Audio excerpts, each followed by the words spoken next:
A'udhu billahi minash shaitanir rajim. Bismillahir rahmanir rahim. Peace, blessings and mercy upon you all. Assalamu alaikum wa rahmatullahi wa barakatuh. I would like to answer a question today that I've been asked several times in the past week or so, as to the existence of God and why we believe that God exists. Now, this is something that you can bring forward to somebody that doesn't necessarily believe in God, or somebody that wants to awaken that belief within themselves. The most important thing to understand at first is that it is not our responsibility to explain why God exists, but our responsibility is to awaken that sense of fitra within everybody's heart, that sense of connection with their Creator. Now, in the Holy Quran, we find that our Creator tells us to sit and ponder upon His creation that is around us.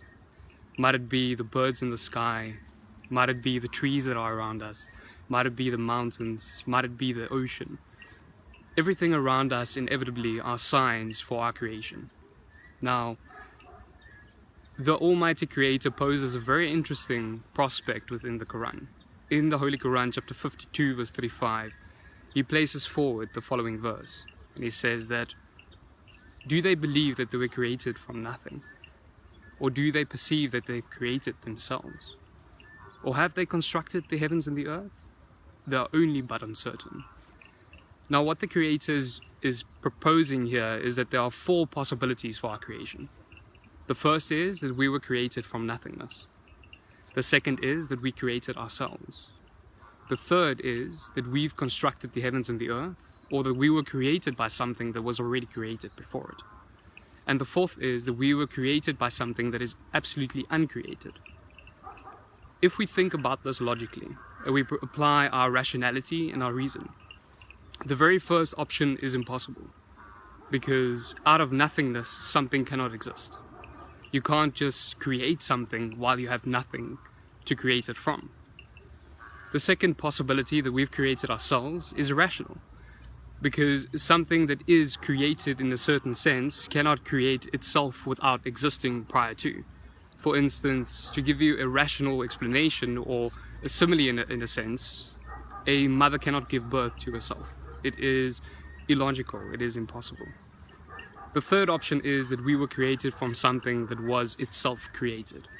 Now, if we apply reason regarding this, and we were to perceive that our creation only came into existence because of a previous creation, which only came into existence because of a previous creation, and so forth, the universes go back and back and back and back ad infinitum.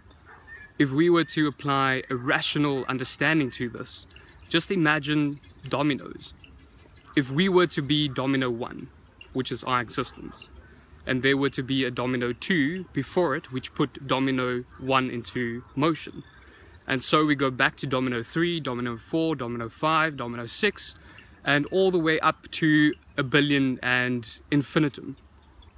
If you think about it rationally, our existence in domino 1 would never take place, because there has to be something that put everything into motion in order to bring us where we are today. And therefore our domino 1 would never fall, or this time and space that we find ourselves in would never occur. Therefore, rationally, the only explanation for our existence is that we were created by something that is itself all-powerful, that can produce the power in order to put everything into motion. We were created by something that is absolute and eternal, for having the knowledge and understanding to put everything together in a perfect design. And we were created by something which itself is uncreated, to put everything into motion as to where we are today. Now, in the Holy Quran, in chapter 21, verse 30, the Almighty Creator explains this very point of existence. And he challenges us once again. And He says that, do not the unbelievers see that the heavens and the earth were joined together in one unit of creation, and we clothe them asunder, or we split them apart? Now, the Creator is explaining that everything that we find in our existence happened from this very single point, this very motion that put everything else into the correct creation.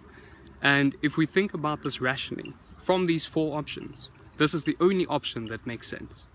I just wanted to leave you guys with that. I will surely make a prolonged video regarding that, and also a bit of a comparison between the other religious scriptures, such as the Torah and the Gospel. But I just wish to leave this with you today. May you have a blessed day. All the best of blessings to you and your family. Assalamu alaikum.